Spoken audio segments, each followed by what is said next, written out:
Bagaimana kamu mendefinisikan medan elektromagnetik? Pertama-tama, kita ketahui dulu apa itu medan. Medan bisa kita artikan sebagai besaran fisika yang memiliki nilai yang berbeda di setiap titik yang berbeda di dalam suatu ruang. Medan itu sendiri dibagi menjadi skalar dan vektor. Yang membedakan skalar dan vektor ini adalah bahwa medan skalar hanya memiliki nilai namun tidak memiliki arah, sedangkan medan vektor memiliki nilai dan memiliki arah. Kemudian elektromagnetika. Elektromagnetika sendiri terdiri dari medan listrik dan medan magnet, yang mana hubungannya dapat dijelaskan oleh persamaan Maxwell. Bagaimana kamu menjelaskan arti fisis dari persamaan Maxwell pada divergensi medan elektrik? Pertama-tama, kita harus mengetahui tentang divergensi medan elektrik. Divergensi medan elektrik disimbolkan dengan nabla dot E.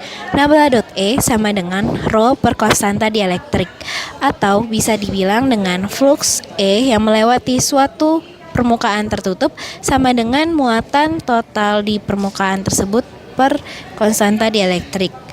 Kemudian kita harus mengerti mengenai flux. Flux adalah nilai rata komponen normal dikalikan dengan luas permukaannya, atau dapat dituliskan sebagai flux E sama dengan integral S E dot N dA. Persamaan Maxwell tentang divergensi medan listrik berbunyi nabla dot E sama dengan rho per epsilon 0. Persamaan ini bisa diturunkan dari teorema Gauss, yaitu integral surface CNdA sama dengan integral volume nabla dot C dV, di mana C ini bisa diganti dengan E yang menyatakan medan listrik. Sehingga integral surface ENdA sama dengan integral volume nabla dot E dV. Besar flux dipengaruhi oleh jumlah muatan di dalam suatu permukaan tertutup atau Qin dan nilai epsilon 0, di mana Qin sama dengan sigma Qi sama dengan integral volume dari permukaan tertutup rho V dV. Maka integral volume nabla dot E dV sama dengan Qin per epsilon 0 sama dengan 1 per epsilon 0 kali integral volume rho V dV, sehingga nabla dot E sama dengan rho per epsilon 0. Bagaimana kamu menjelaskan arti fisis dari persamaan Maxwell pada curl medan elektrik? Perhatikan gambar di samping.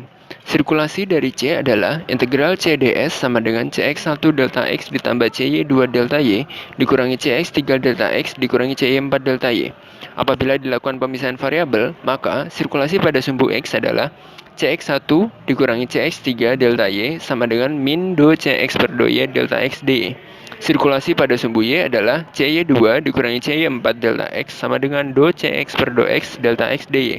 Maka sirkulasi totalnya adalah integral C dot S sama dengan do Cy per do X dikurangi do Cx per do Y delta X dy. Sirkulasi C di sekitar loop tau adalah integral tau C ds sama dengan integral S curl C NdA sama dengan integral S curl C NdA.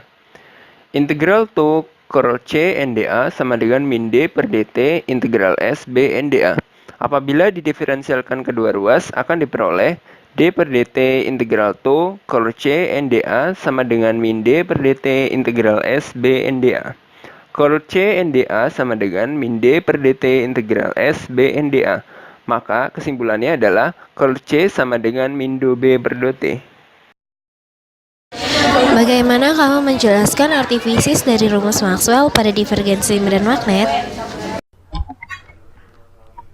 Dengan menggunakan teorema Gauss, kita bisa menurunkan persamaan divergence B. Divergence B sama dengan 0. Ini menyatakan bahwa flux magnet yang melewati sebuah luasan tertutup akan bernilai 0. Melihat dari kenyataan bahwa setiap medan magnet yang keluar melewati sebuah luasan tertutup akan sama dengan medan magnet yang masuk melewati luasan tertutup tersebut. Bisa dilihat dari gambar di samping. Flux medan magnet yang keluar dari luasan tertutup tersebut dari kutub utara akan masuk lagi ke kutub selatan dengan jumlah yang sama. Bagaimana kamu menjelaskan arti fisis dari persamaan Maxwell pada curl medan magnet? Dengan menggunakan teorema Stokes, kita bisa menurunkan persamaan untuk curl B.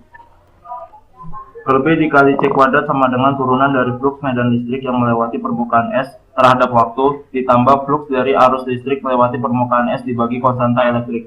Penerapan dari persamaan ini adalah pada gambar di samping. Pada gambar di samping akan ada sirkulasi medan magnet yang melingkari batang karena ada arus yang melewati suatu permukaan S1. Tetapi jika kita meninjau permukaan S2 yang melingkupi kapasitor, apakah ada sirkulasi medan magnet pada kapasitor tersebut? Ternyata, sirkulasi medan magnet itu tetap ada, dikarenakan adanya konsekuensi dari suku kedua pada suku kanan, yaitu medan magnet akan tetap terproduksi karena adanya perubahan medan listrik terhadap waktu.